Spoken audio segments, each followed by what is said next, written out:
TikTok ဖွင့်လိုက်တာနဲ့မောင်ထုတ်ဝေရနဲ့ဘာဖြစ်နေကြတာလဲယင်ပြီးတော့ဒီမောင်ထုတ်ဝေရပြောရင်ကျွန်တော်တို့တနိုင်ငံလုံးပြောသည်မောင်ထုတ်ဝေရကြောင့်ကျွန်တော်ဒီအေဂျင့်မှုကိုရှာတွေ့သွားပြီးလွတ်လပ်မှုကိုရှာတွေ့သွားပြီးတော့နင်တို့ဘာတွေဖြစ်နေကြတာလဲပြောပြမယ်တိလားဟိုကနေသူ့ဘာသာသူအေးစေးလေး TikTok ဆော့ပြီး line မော့တင်တာနင်တို့ကဒါပေါက်ပန်း40 comment ကြီးရှောက်မဲ့နေကြတာနော် comment နေတဲ့ဝင်ကြည့်လိုက်ရင်လေတော်တော်လေးကိုစိတ်ပြတ်ဖို့ကောင်းတာပါဘာတွေမှန်းလို့မှတ်နာမှန်းကိုမသိဘူးတချို့ဆိုဘလောက်တောင်အစွန်းရောက်တဲ့ comment တွေမှန်လဲဆိုလို့ရှိရင်လေဒီမှာကြည့်ဘလို့တော့မှန်တယ်လဲဆိုတာဖတ်ပြမယ်နော်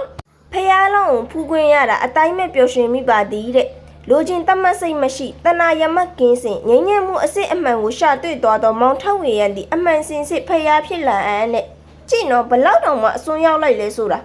မကြတော့ဘူးကြည့်နေတိလားသူ့ဘာသာအေးစေးလေးတက်တော့လေးတွေစော့နေတဲ့မောင်ထုတ်ဝေရန်နင်တို့ရဲ့မဟုတ်ကcomment တွေကြောင့်လေသူလူမုံများလာလိမ့်မယ်နော်အဲ့လိုလူမုံများတာကလည်းသူ့ကြောင့်လည်းမဟုတ်ဘူးလို့ဘ ᱹ ကြောင့်မှမဟုတ်ဘူးနော်နင်တို့ရဲ့အစွန်းရောက်လုံးနဲ့ comment တွေကြောင့်ပဲဖြစ်မှာသိလား